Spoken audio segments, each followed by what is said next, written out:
You're supposed to be dead! So apparently, since I haven't learned my lesson from the last time I talked about a show favored by a large cesspool of children and sexual degenerates, the logical course of action would be to talk about the latest liberal power fantasy about witches intended for man-children. Or is it woman-children? It's really hard to tell these days. They're the same picture. I'm aware that many of you knew that this comment section would be an absolute bloodbath, and hey, it's not like I didn't read your warnings or anything. The Owl House fandom is going to want your head on a pike for this law. Duly noted. And ignored. The SubtOWLe House is a Disney animated show created by Dana Terrace about a teenage girl placed somewhere on the right of the autism spectrum, learning to become a witch with an exceptionally talented rival that comes from a rich family and her two quirky friends, also known as Little Witch Academia with a side of bisexuality. Cartoonshi, are you making this video to annoy the majority of the cartoon community again? Yeah? Because this place is a fucking echo chamber. Jesus Christmas Christ. Obviously, with that thrilling introduction out of the way, you can probably guess that the concept of unoriginality will be a key part of this video. But what other problems could I possibly have, I hear you saying? Well, only everything. Hey, you wanna know something about me? Now, I'm not talking about my repulsive, internalized homophobia or my anti-Semitic tendencies. Thank you for that, by the way, Lily. Keep crying, baby! It's that, truth be told, I do actually like a few things in this world. Ah, shit, wait, let me fix this. I hate minorities. Much better. But it wasn't until the 2010s rolled around when my tiny child brain began to experience true quality television. I grew up with plenty of great shows. Regular Show, Gravity Falls, Adventure Time. Before it was bad. Many like to claim that the 2010s is one of the best decades in animation history. They're both right and wrong. Very wrong. So wrong. As the 2010s progressed, the original spark that led to the creation of some of the finest animated programming of all time was beginning to dim. The overall quality of animated programming in the 2010s seemed to have peaked at the beginning of 2016, with Gravity Falls, one of the shows to kick off this new renaissance of animation, coming to a satisfying and strong conclusion. After that, everything seemed to take an exciting and ambitious turn directly into a brick wall. Now, that's not to say there weren't a few diamonds in the rough. DuckTales 2017 proved that being a reboot for a new generation doesn't mean you have to constantly kick the fans of the original show in the fucking knees. Samurai Jack had a revival that was pretty good until episode 8 with a plot. Other than that, there really wasn't much else that was actually good. One thing that the majority of these cartoons had in common though was that towards their final episodes, they choked hard. Both in terms of their endings and on cock. It still completely baffles me to this day why after 2016, the quality of originally good cartoons dropped harder than me out of my dad's arms at age 3. Did this have something to do with the Orange Man? Was Obama secretly the avatar of animation? Hey guys, this is Barack. To Octavia and the Johns Hopkins girls, I want you to know I love Cartoons.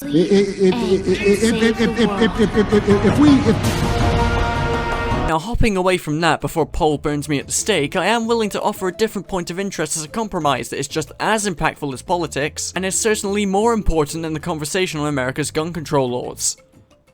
And not because it involves children. After Gravity Falls ended so phenomenally, managing to keep a tight and consistent quality throughout all 40 episodes, aside from maybe 2 instances where it went off the rails, it appeared that many up-and-coming writers saw the overwhelming success that show raked in and the massive fanbase it had developed, and thought that they could pull off something similar. And by similar, I mean just do what Gravity Falls did that made it so popular by incorporating a bunch of plot threads and mysteries. This completely changed things as cartoons were now basically trying to copy Gravity Falls with less than stellar results. Now, I'm not saying that Gravity Falls invented the concept of mysteries and loose plot threads that are eventually solved. What I am saying is that either this is a massive coincidence or maybe the second Gravity Falls ended, everyone tried to do what that show did. Now, results with this kind of philosophy varied from okay to what the fuck are you doing? And even then, these shows would handle these mystery plots and loose ends about as well as a drunken hippo in an antique store. Now, are these shows direct copies of Gravity Falls? No, but I began to see quite a few similarities. Again, this could be pure coincidence, but coincidence or not, there are similarities nonetheless. And this is where the unoriginality problem begins to stick its ugly head out. The reason I brought up the Gravity Falls example is that even though not every modern cartoon tried to copy its homework, it began a really annoying trend of modern cartoons either sharing the same kind of characters, tropes, mysteries, plotlines, and messages as each other, either with intent or by pure accident. Accident or not, it's still something that annoys me when I'm watching multiple pieces of animated programming in 2019. And surprise, surprise, they all share the same fucking philosophy around change being good or change for the better. Again, these cartoons are not directly ripping each other off. The problem is that they share too many similarities, and when they aren't sharing similarities between modern cartoons, they are instead bringing forth another problem. When plagiarism or coincidental tomfuckery isn't about, many modern cartoons take to just being generally unoriginal by implementing storylines and themes that we have seen about 100 times over before in the past. While being unoriginal doesn't always handicap your show's quality, as any good writer can weave even the most generic themes and plot lines into a cohesive, fun, and enjoyable narrative without half-assing them, it's when you aren't a very good or very experienced writer when that becomes a problem. While not every cartoon that has done this is outright bad, I find Amphibia to be quite enjoyable, for example. There are a lot of examples of modern shows just straight up not giving a shit about originality recently. Again, not all of them are terrible, but the majority tend to be. Anyways, have you ever talked for too long about something you're not supposed to be too focused on?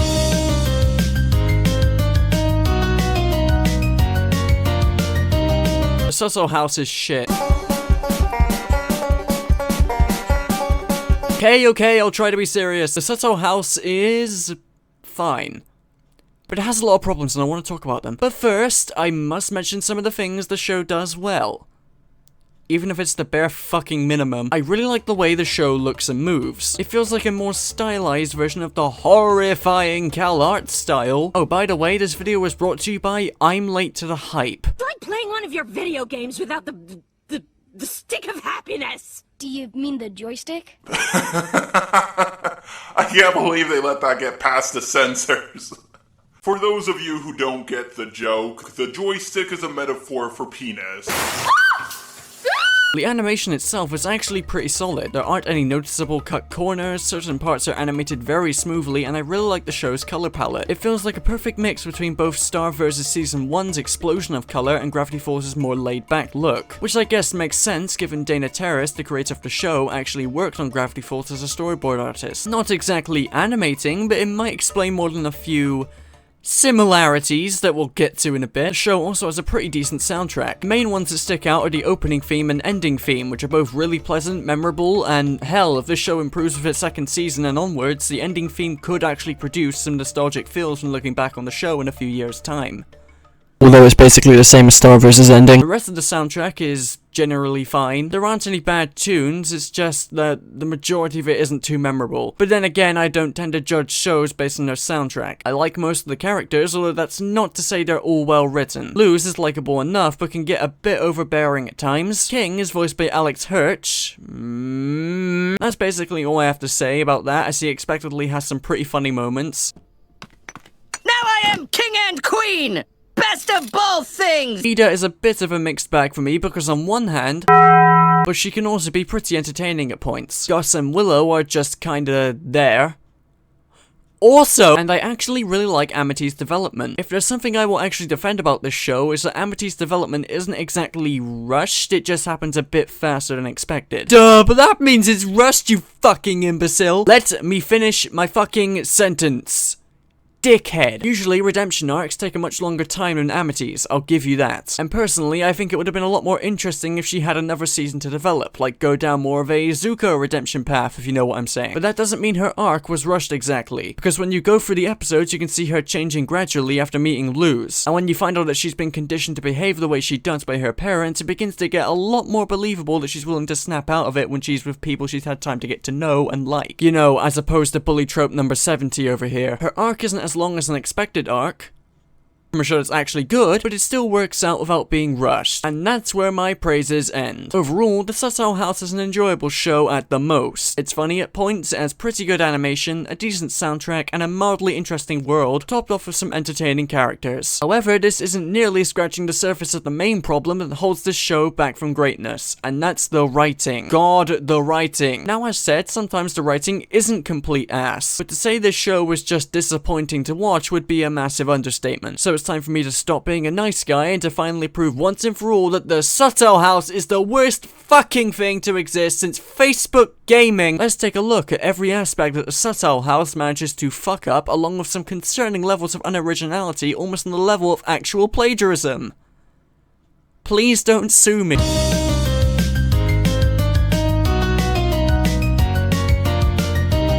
When the SubtOWLe house was first shown off in 2019, I was originally quite excited for it because it looked interesting to say the least. A story-driven show by one of the people that worked on Gravity Falls about witches and magic? Not the most original concept out there, but the potential is practically limitless. This is going to be great! You fool! What we got instead is a show that offers nothing that hasn't already been done before by much better writers, rampant cliches and unoriginal episode ideas, and pacing so horrendously fast that it will give J.J. Abrams a run for his money. At least that's one thing they have in common. Let's take it from the top. The SubtOWLe House is a story about Luz, a human girl who is sent to summer camp for being overly autistic at school. Luz as a character is likable overall, but she's another one of the hyperactive girl characters that animated programs have been churning out as of late. Oh great, as of writing the script there's another one. They're spreading. They're spreading. Oh god, they're spreading. Burn them alive. At times, Luz can be charming, but there are other times where her antics can range from mildly infuriating to actually retarded. She regularly gets herself into trouble by doing things she's told not to do constantly. Doesn't seem to think about what could happen if she does the said stupid thing, and doesn't seem to learn her lesson until really late into season 1. You can call it courage, I call it, why the fuck did you think this was a good idea? But you know, it's fine. Most of the time it works out in her favor because...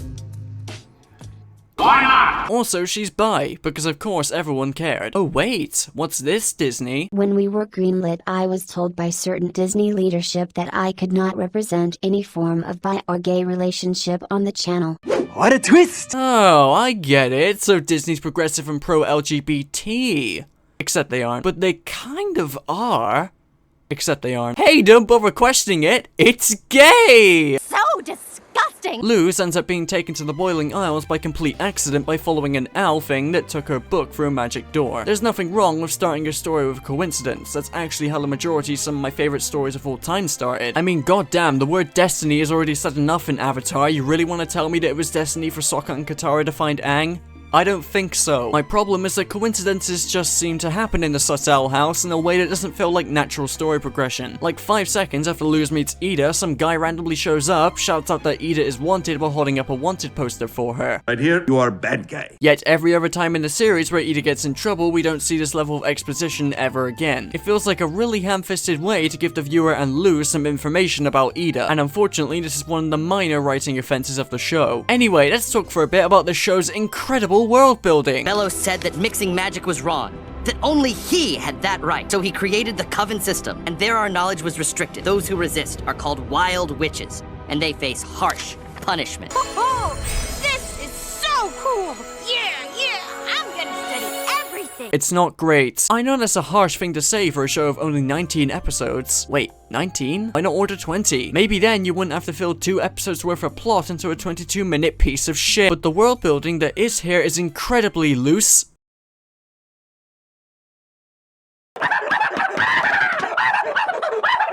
There isn't much to talk about here, and what there is to talk about isn't fleshed out enough or is interesting enough to be worth mentioning, because the majority of the world building is given to us in the beginning 30 seconds of the final fucking episode. Oh, if I mentioned that this show's pacing is tragically bad? No way! Even though I defended Amity's character arc early on and said that it wasn't rushed, that doesn't exactly change the fact that the rest of the series is really awkward with its pacing. Each episode runs for about 22 minutes, standard runtime for a story-driven show. However, most of the time it ends up feeling remarkably shorter. Now you might see this as a good thing. I see it as the show throwing all of its ideas at the viewer at once because it didn't get the number of episodes they were expecting and desperately needed. I mean, why else did the finale end up being? I'm getting ahead of myself, I'll get to that one later. Details about the show's lore and the backstory of its characters just end up being thrown in the script without much warning or elaboration, creating the illusion of a multi-layered world with fleshed out characters, but it ends up being about as shallow as Luz's IQ points. Luz no se da!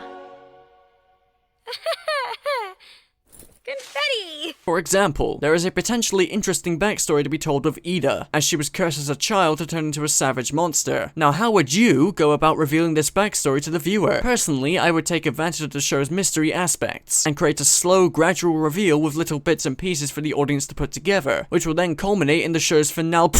fuck that! What are you, stupid? Just randomly throw in a few flashback scenes in random episodes of Ida remembering the day she was cursed, which doesn't actually make any sense because she wasn't awake at the time it happened, and a shadowy figure that she can't possibly remember because she was asleep that will be revealed in an epic climax. Ida's sister randomly blurts out that she's the one who cursed her just to win an argument. What a compelling backstory! That's exactly how you get success nowadays. Checkmate, homophobes. But what about Luz, stuck with a dilemma of fulfilling her lifelong goal of being a witch and learning magic, while at the same time missing home and feeling guilty about leaving her past life behind her as well as her family. Then, in the last episode, she destroys her only way back home just to save a few people she's barely gotten to know for the best part of a month. What a believable character! And with the final episode, which I'll definitely get to in a bit, there are multiple parts where the world building is taking a little ride into an active volcano. Apparently, Ida was always popular with the residents of the Boiling Isles, so beloved to the point that people were chanting for her to be let go or her petrification. However, this wouldn't make any sense if you watched every other episode beforehand, because you'd know that Ida's actual relation to the people of the Boiling Isles goes a little something like this. Hag. No one shows up to her shop, which is pretty weird for a supposedly beloved and popular witch. She's reported by random fucking people to the police when she's spotted, sometimes outright captured by random fucking people and given a choice between working for them or being sent to the conformatorium. Ida is treated like complete shit, and then all of a sudden it's like there's an element of her past that we just haven't seen yet. Speaking of Ida, she likes to make a big deal out of the fact that she's wanted by the Emperor's Coven for being a wild witch, but at the same time she doesn't actually try to make an effort to disguise herself or make herself less obvious. Like, for fuck's sake, do you want to be captured or not? I'm Ida, the Owl Lady, the most powerful witch on the Boiling Isles. You may be forgetting something, Luz. I'm kinda on the run. Round as the moon her ears are, with mood swings as terrifying as night itself. Then there's stuff about witches being able to do magic because of a sack on their hearts, and that Luz can only do it with drawn-out magic glyphs.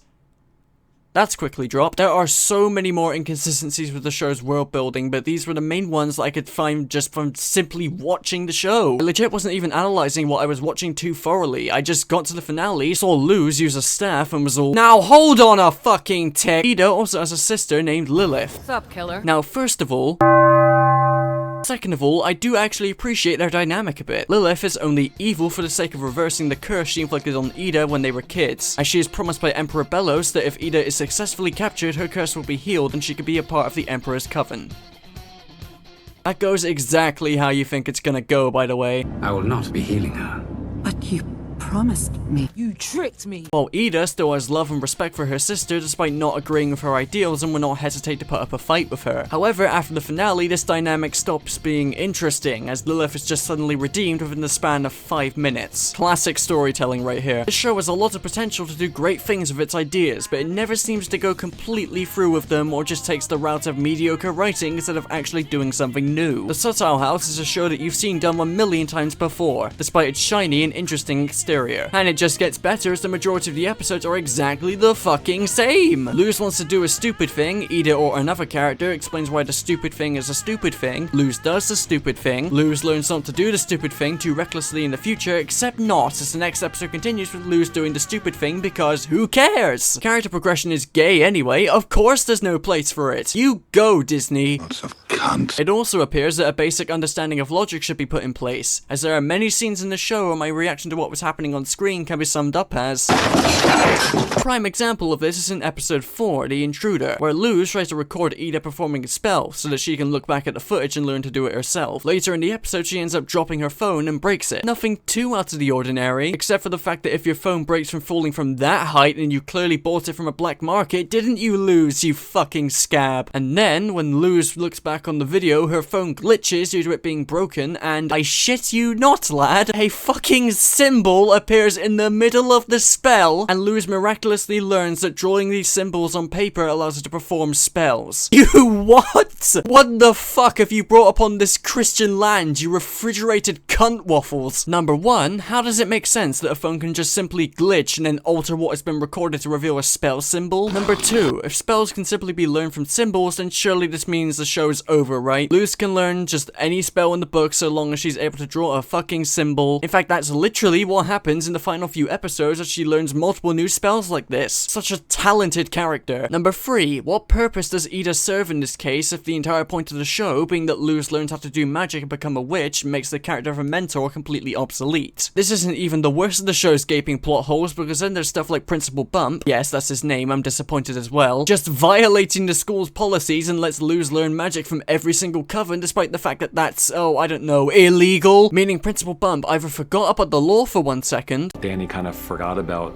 the Iron Fleet. oh, jog on, or he just really didn't want Luz to be in his school. Gotta admit, that's a pretty good power move. Yeah, I'm gonna study everything.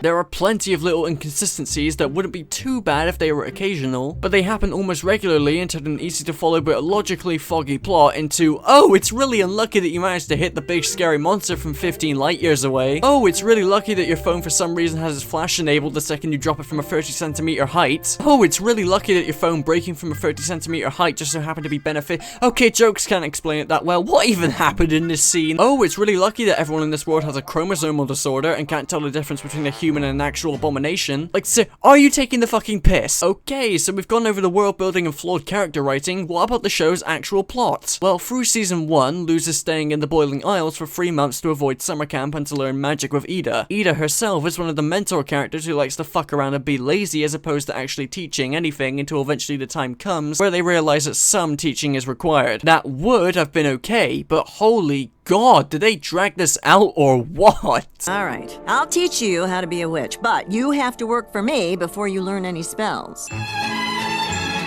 I am ready for my first day of witch apprenticeship. Who are you again? But a magic staff, huh? You really want one? More than anything. You'll have to work for it. Read ancient scrolls or mix together potions. It sounds like a bunch of magic school stuff. Hey, here's a lesson. A great witch is resourceful, like this.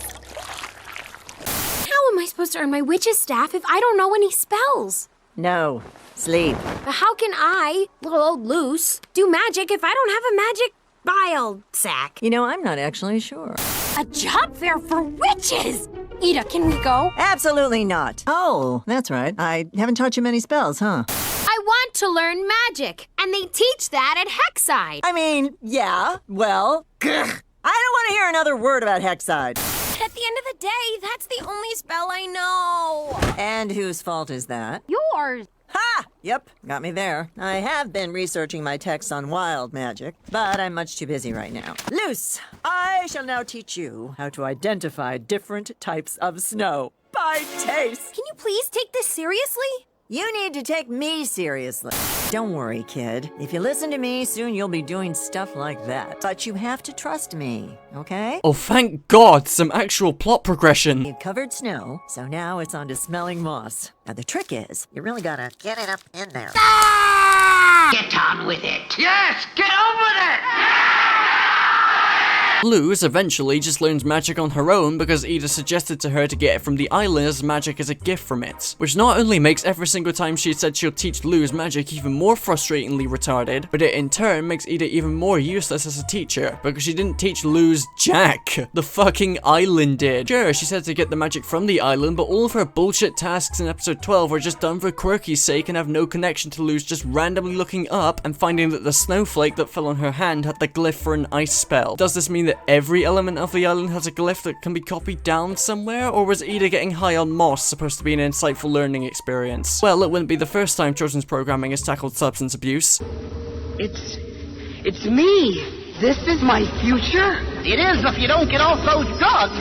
Anyway, as much as I'd like to see Ida hitting the cactus juice again, I think it's about time we talked more about the similarities to other cartoons. By other cartoons, I mean Gravity Falls. By similarities, I mean straight plagiarism. That might be over-exaggeration, but yikes are some of these questionable to say the least. As stated, the SubtOWLe house has an originality problem. Everything the show does has been done before and by much better writers. The show is plagued by cliches like the fish out of water and finding belonging, which is supposed to be the core theme of the show, by the way. And if you didn't gather that obvious subtext, then don't worry, they put in a lot of effort to make sure you remember.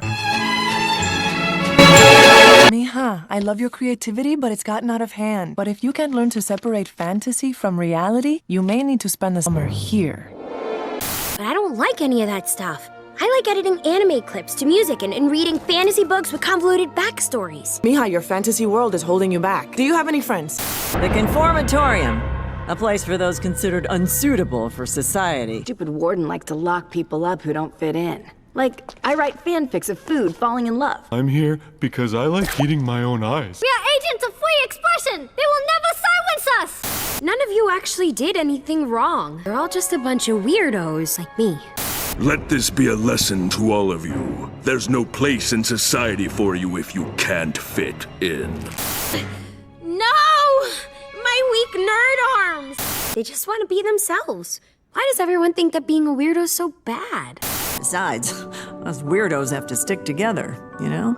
We belong here. Self-doubt is a prison you could never escape from. So you have a different way of doing things, a different way of seeing things. That may make you weird, but it also makes you awesome, don't you see? Because us weirdos have to stick together. Alright, I get it! The SubtOWLe house is not very subtle with its themes and messages, made even worse by the restated fact that it doesn't try anything new. It's also not very subtle with what it takes inspiration from or flat out copies. Out of the 19 episodes this show has, over half of it was full of episode concepts that I've already seen before, and the ones that weren't like that were full of cliche plot beats or predictable storytelling. The Slumber Party, a meeting with a rival that leads to the main character making the stupid decision to challenge them. A main character letting success or fame trump their friendships and having the exact same realization scene as every episode that's done this. A meeting with a rival that leads to the main character making the stupid decision to challenge them. Again, an episode where the main characters get shrunken down to a microscopic size and have to find a way to get bigger. An episode where the main character enters another character's mind in order to save it. And the body swap episode. Hey, you wanna know something interesting about those last 4 episodes? They are literal retreads of existing Gravity Falls episodes, and I'm not making that up. How odd is it that a show created by someone who worked on Gravity Falls just so happens to include 4 episodes in her show that are basically stolen all the way down to the fucking imagery? Sure, it's not the same plot word for word, but there are far too many similarities for this to truly be ruled as a coincidence. The body swap episode is commonly used in a lot of unoriginal TV shows, but given the work experience of the show's creator and the other episodes of this show, it just seems too familiar to be ruled as a coincidence. And just like every other body swap episode, no one can seem to get the fact into their minds that swapped minds does not mean that someone's physical appearance and voice should change, and that since this is a thing in the episode, it gets really fucking strange when none of the characters seems to care about that fact. It's like I said, all of the characters in the show have some kind of chromosomal disorder, but Lilith here has to have fucking Alzheimer's if she can't tell this is Luz. Oh, thank goodness, a familiar face. You're Ida's sister, right? Is it Libby? No. Limby? Who the fuck are you? At least JoJo made an effort with this plot. This is just plain amateurish writing. And what's funnier is despite these episodes being taken from a different show, you'll still find that Gravity Falls handled all of them with good writing, even if it still had the body swap problems. Maybe I'm thinking a little too deeply about this. I mean, it's not like Disney would genuinely allow these episodes to be copied from another one of their popular shows. Right? Is there any quality control at Disney after Star vs. Season 4? Or were they just really confident in the show being a success? If that's the case, then it certainly paid off for them. SubtOWLe House already has a pretty sizable and dedicated fanbase. An impressive feat for a cartoon that only started at the beginning of this year. And overall, the reception to it is rather positive. Around 80% of the 187 people who voted on my poll on Twitter seemed to agree that the SubtOWLe House was a good show. The replies were a little more mixed, many saying it was decent, meh, okay, or outright bad. This was an interesting experiment to say the least, because even though I'm not looking to take away anyone's love or enjoyment from the show, it does make you wonder if the cartoon community is willing to overlook massive flaws in a certain show's writing if there's a lot of hype surrounding it. Or if we've been so starved of revolutionary animated programming since Gravity Falls ended that anything that comes remotely close is sufficeable enough. You be the judge. I should probably talk about it. You know, the thing, the gay. Watch your fucking mouth. Now calm down, calm down. I'm not here to express my disgusting xenophobia. I'm actually here to talk about why I think the romance between Luz and Amity is one of the most rushed romance stories I've seen in animation as a whole.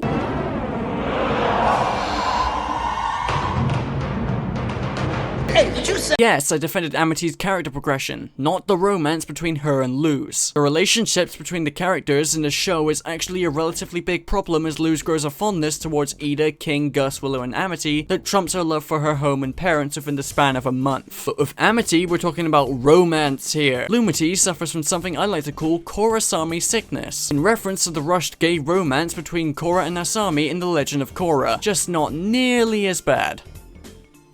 I mean the ship and the show, don't watch Korra kids, it's Amity becoming friends with Luz is something I can get behind, given what we know about her character. What I don't understand is how a friendship like this can quickly turn into a crush. Yes, I am aware that Lumity isn't exactly a relationship yet, because as of now, it's just Amity crushing really hard on Luz, while Luz is completely oblivious because, as previously stated, she's about as dense as a rock. But as long as you're willing to ignore the fact that there's obviously a relationship being built up here, then yeah, disregard this all you want and say it's just Amity having a crush. It's still a very rushed and forced relationship. Out of the 19 episodes of the SubtOWLe house, there are about 11 episodes that feature Amity in some form or fashion. Out of those 11 episodes, she plays a major role in 7. Out of those 7, there are 3 episodes where she grows a fondness for Luz over time, and if you really want to be specific, there's only 1 episode out of all of those 3 where she actually shows signs of liking Luz. Episode 7, Lost in Language. Given that all she had towards Luz was resentment but eventual respect after 2 episodes, it seems rather odd that she's now just really into her. The next time we see her is in episode 13, The First Day, where Luz pops out of one of the magic door things in a secret room and finds her contemplating whether things are weird now just because she's in school with her. 3 episodes after that, and she suddenly has the idea to ask Luz out for Grom, which is about the point where I began to notice that this is happening just a bit too fast. This is another instance where the pacing affects the writing tremendously, because if this show had a few more episodes, then they could probably go through a better romance story in more than just a handful of episodes. I will never understand why the show had 19 episodes ordered. They got less episodes given to them for a story-driven show than Pickle and Peanut. Pickle and fucking Peanut got more time to express its absolute nonsense, while the SubtOWLe house was left with barely enough time to flesh anything out. That is the funniest thing I have heard all week. Now, I can't just talk about Lumity without bringing up the main reason why this show's fanbase has suddenly exploded, right? Oh, you think I haven't noticed? Why else would the show get insanely popular all of a sudden? I mean, I saw more tweets about the show praising this one episode and saw more stan accounts pop up than any other time where the show was airing. And doing any kind of research shows you that after August when the episode aired, the official subreddit more than doubled its members. I get the feeling that the show is just a tad overhyped. But then again, I can see why so much hype was generated over this episode.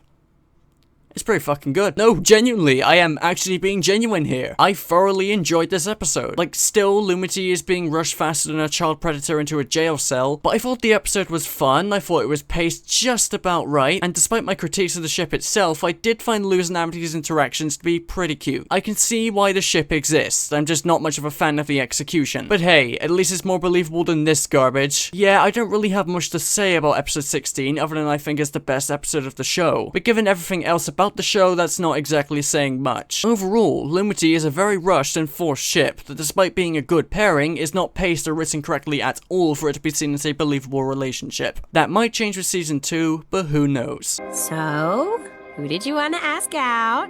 Oh, it's not important.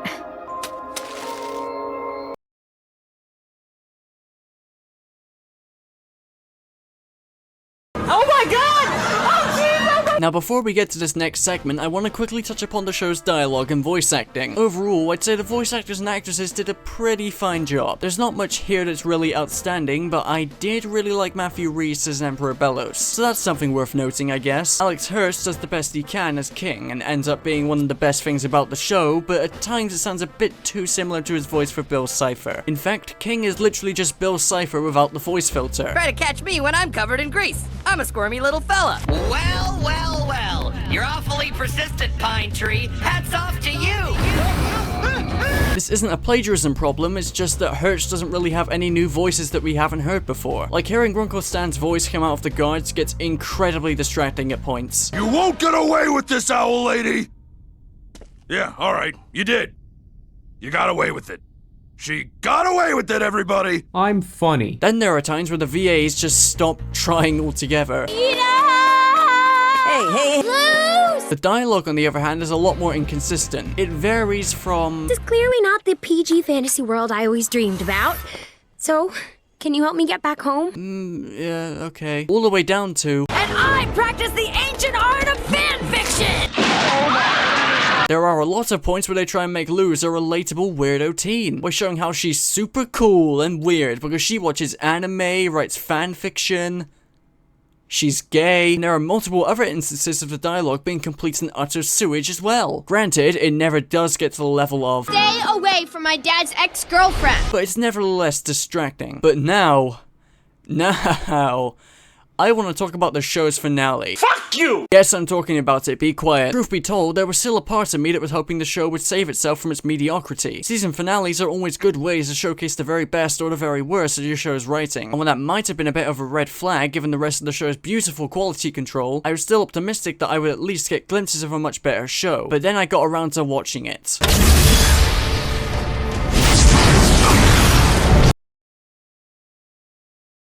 Are you Episode 19, Young Blood, Old Souls, is one of the worst episodes in the entire series. It takes every single one of my problems and then proceeds to amplify them to an absolutely absurd degree. Everything from the pacing going about a mile a minute, the completely balked world building, Lilith being redeemed out of literally nowhere, Luz destroying her way back to the people she's known her entire life just to save a few people that she's known for about 5 or so weeks. It's like the episode equivalent of ADHD. I get you want to try being consistent now, but trying to make the episode experience equivalent to Luz's cognitive problems is not exactly what I had in mind. About 70% of all of the world building presented in the show so far is shown to us within 30 seconds of the episode starting. 10 seconds after that, Luz suddenly gets up and says she's going to save Ida from Emperor Bellos. Then the episode starts. Then 1 minute later, we cut to Ida and Lilith meeting Emperor Bellos. Then Bellos says that he lied to Lilith about wanting to heal Ida in a shocking twist of fate that no one could have possibly seen coming. What a twist! And then he waltzes away expecting no consequences to come up over this. But it's okay because Lilith has devoted potential decades of her life to the Emperor's coven, right? She's their poster child, she's the main commanding force, she's subservient to the Emperor, she can feel and do whatever she wants now that she's been lied to, but she won't do a 180 and betray Emperor Bellos.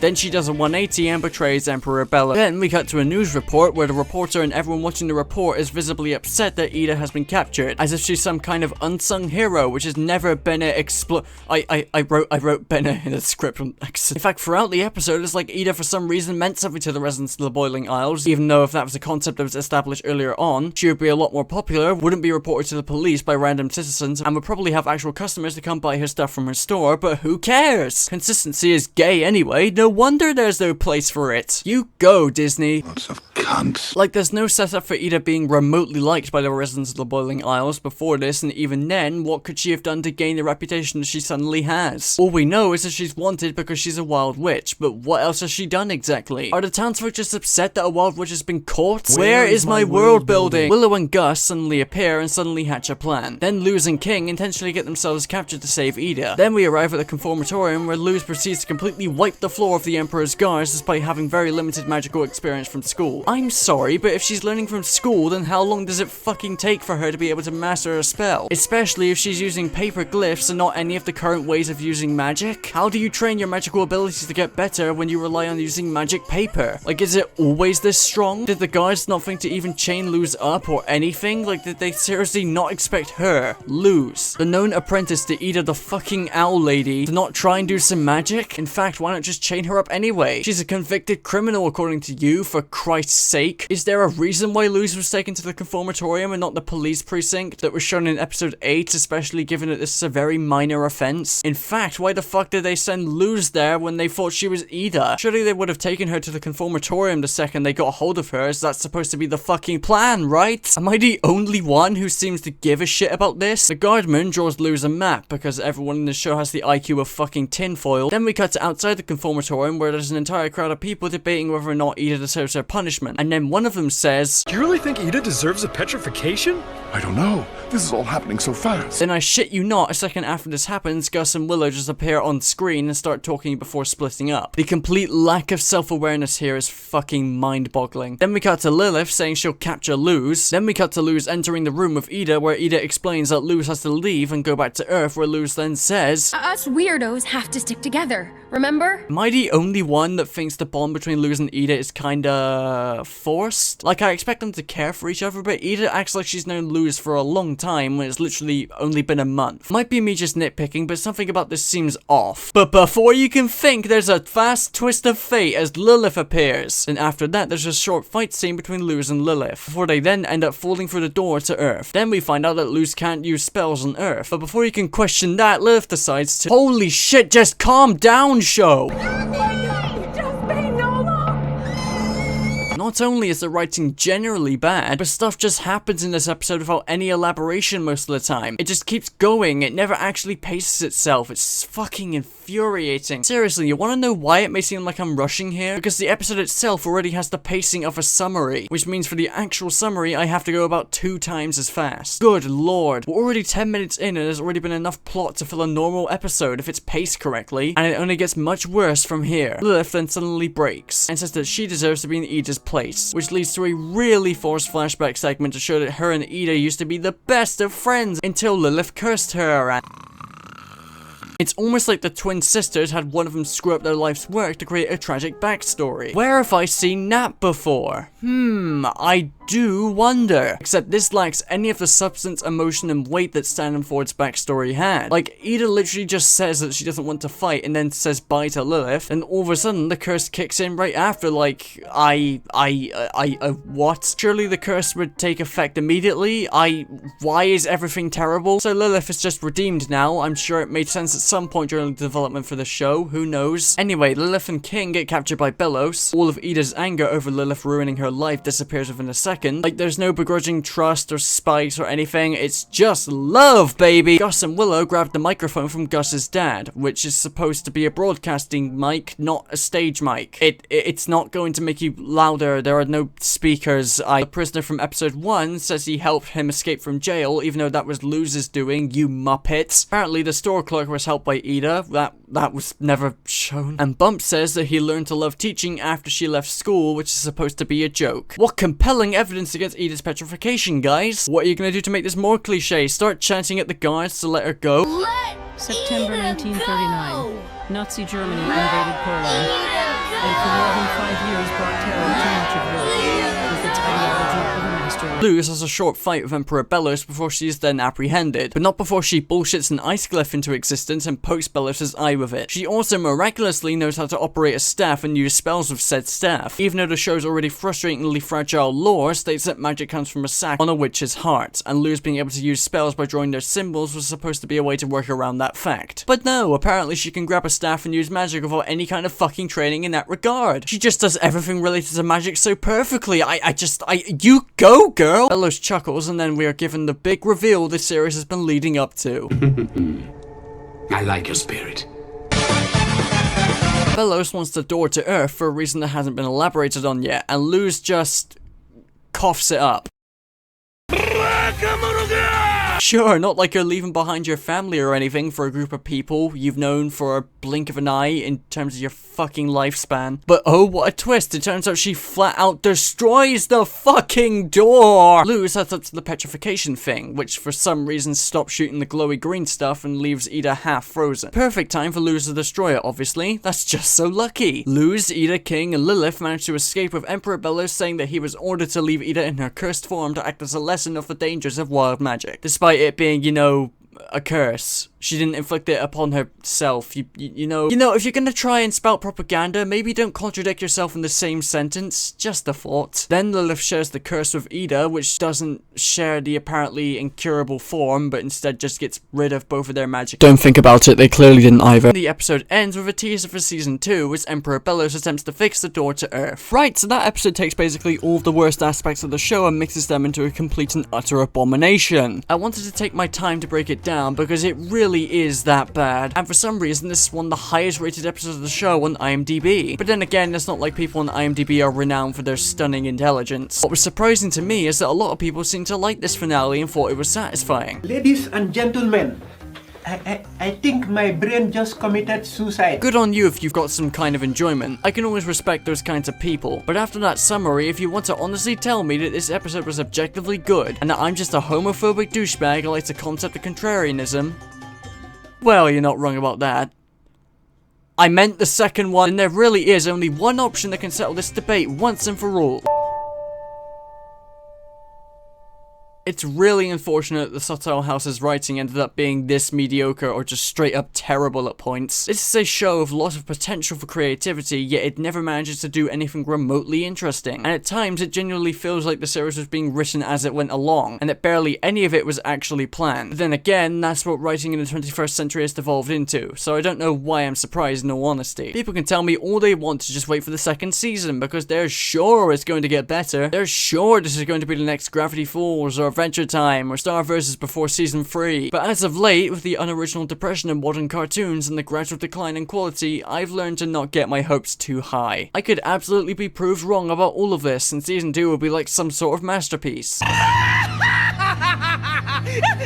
Yeah, no, this is a series that I'm not too interested in keeping up with. I may have enjoyed my time watching it overall, but I cannot in good faith recommend it to anyone looking for a good story-driven cartoon. If you want to watch a show that offers basically everything that the SubtOWLe House does, but better and with actually good writing, well, Gravity Falls exists for a reason. But why should my criticism matter exactly? Me. The big, scary, contrarian me. Well, because there aren't enough people pointing out the blatantly obvious flaws in the show's writing and are just sucking its dick because it's the popular thing to do. People need to realize that there's a clear difference between enjoyment and quality. Season 2 isn't going to improve, because in terms of the overall critical reception, the show is apparently perfect. So I'm sure that everyone is going to continue enjoying the SubtOWLe House, laughing at its jokes, getting absorbed in its story, until eventually the finale comes around, crashing and burning, and the fans struggle to wonder what could have possibly gone wrong. Almost like a bunch of other cartoons I know about, the SubtOWLe House is a fine piece of television struggling desperately to gain the respect garnered by better shows by using half-baked aspects that belong to them. And it's working exactly as intended. God damn it!